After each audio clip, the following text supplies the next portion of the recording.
Welcome back to the Samvaad podcast series, Decoding the Scriptures. We're going on another deep dive today into the world of Indian classical music. That sounds exciting. It is. Especially when we have a paper like this one, Selena Thieleman's research from the Dhrupad Annual back in 1995. Oh, yeah, I've seen this one. Yeah, and it really got me thinking about something. Can North and South Indian classical music actually share a common ancestor? Ah, the age-old debate. Right. But Thieleman digs into this idea, and she even proposes something called a Dhrupad kirtana form. A shared form.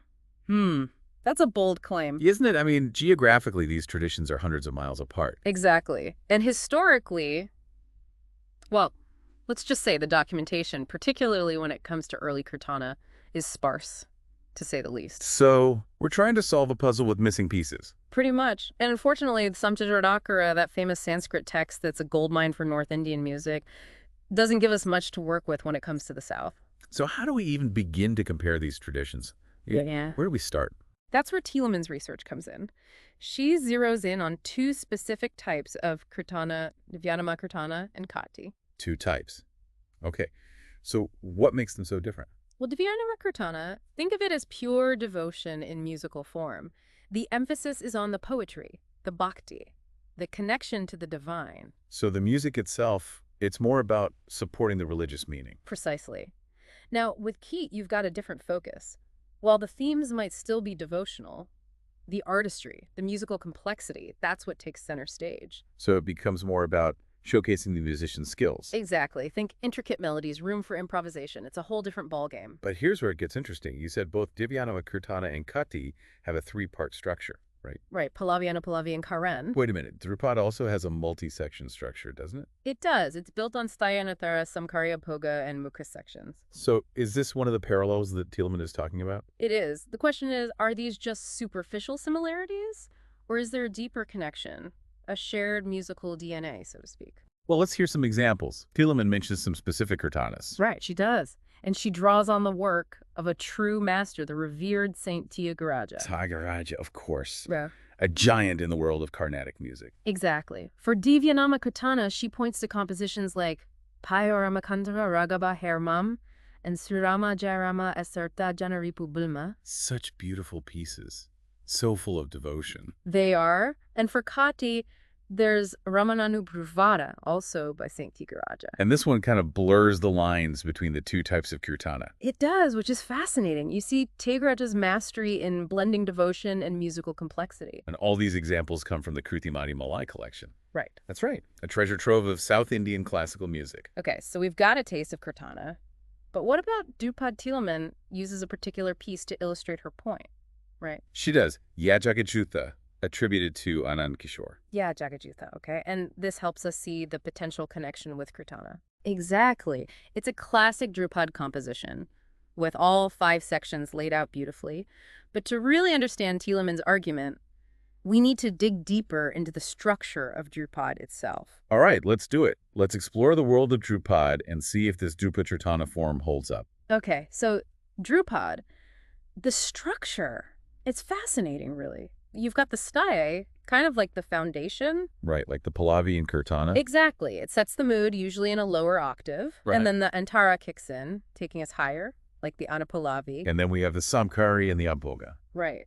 Those are interesting. They're not as common in modern performances. But traditionally, they offered even more space for melodic exploration. So modern Dhrupad focuses more on the sthaye and antara. Pretty much, giving more room for improvisation within those sections. Got it. And then there's the Mukrid. Ah, yes. The mukha. It's like a refrain, a recurring theme. You hear it at the end of each section, bringing a sense of closure. Mm-hmm. Now, doesn't that remind you of the repeated phrases we find in kirtana? Now that you mention it, yes, it does. It's like they're using the same building blocks, but creating different structures. That's a great analogy. And it's not just about the sections. Thieleman argues that the parallels run deeper. Okay, so what else makes her think this Dhrupad kirtana form exists? Well, look at the repetition. Both forms use repeating phrases at the end of sections, creating a sense of unity. It's like they're both following a similar architectural blueprint. I like that, a musical blueprint. And then there's the way the text is treated. What do you mean by treatment of the text? Well, in both Dhrupad and kirtana, you often find syllabic delivery each syllable matched to a specific note. So the poetry becomes inseparable from the melody. Exactly. It's like weaving the words into the very fabric of the music. It's amazing how these forms, separated by so much distance, can share such subtle similarities. It is. But of course, there are counter-arguments. Some say the performance practices are just too different to ignore. Okay, so even if the structure is similar, the way they're performed could be worlds apart. Exactly. The ornamentation techniques, for instance, the gamakas, they're quite distinct in each form. And what about the ragas and talas? The melodic frameworks and rhythmic cycles. Well, Dhrupad and kirtana often draw from different pools of ragas and talas, which further distinguishes their musical personalities. So it's not as simple as saying they're the same form dressed up differently. Right, there are real distinctions. But here's Silliman's point. The similarities are too numerous, too specific to be mere coincidence. So she's not just saying they're similar, she's suggesting a deeper connection, maybe even a shared origin. Exactly. Think of it like two rivers, starting from different sources, but converging somewhere along the way. Okay, that's a powerful image. But did she have any evidence to back this up? Does she say anything about the historical development of these forms? She does, and this is where it gets really interesting. She points out a parallel development of vocal genres in both North and South India. So they were evolving side by side, in similar ways. It seems that way. Both traditions started with simpler forms like alap. Alap, right? That's that improvised melodic exploration. Precisely, almost like a musical soliloquy. And then, over time, both North and South India saw a shift towards more complex compositions like krti and Dhrupad. So a natural progression from improvisation to structured composition. Exactly. And it's happening in both regions around the same time, which is quite remarkable. Wow. And there's more. They both shifted from primarily sacred content to more secular themes. Right. Another fascinating parallel. So you have these two traditions evolving along similar trajectories, which lends credence to the idea of some kind of shared history. I'm starting to see the bigger picture here. It's not just about structural similarities. It's about a shared journey, a shared evolution of musical forms. And Thielemann takes it a step further. She compares the improvised preludes in Dhrupad and kirtana alap and alapana. And are they similar? Surprisingly so. They have their differences, of course. But Thielemann highlights some key similarities in their underlying principle. Well, both alap and alapana are all about gradual expansion. Gradual development of musical phrases. It's like a seed slowly unfurling into a flower. Okay, I could see that. And they both use repetition, circling back to key motifs. Exactly. Repetition. It's essential. It grounds the listener, creates a sense of familiarity. So they share that sense of grounding, Right. of returning to a familiar place. Right. And yet, they're not identical. There are some key distinctions. Like what? Well, for one, North Indian alap has a fast section called nam-tam, while South Indian alapana maintains a slower, more meditative pace throughout. So alap has a bit more rhythmic excitement. I would say so, yes. Yeah. While alapana is more about sustained introspection. And what about the way they explore the melody? Is there a difference there? There is. Alapana tends to focus more on individual notes, and there's subtle nuances. So it's like a deep dive into the microcosm of a single note. Exactly, while alap covers a wider melodic range, painting a broader sonic landscape. So they have different approaches, different ways of unfolding the melody. Right. Precisely. But with all these similarities and differences, where does Thielemann ultimately stand?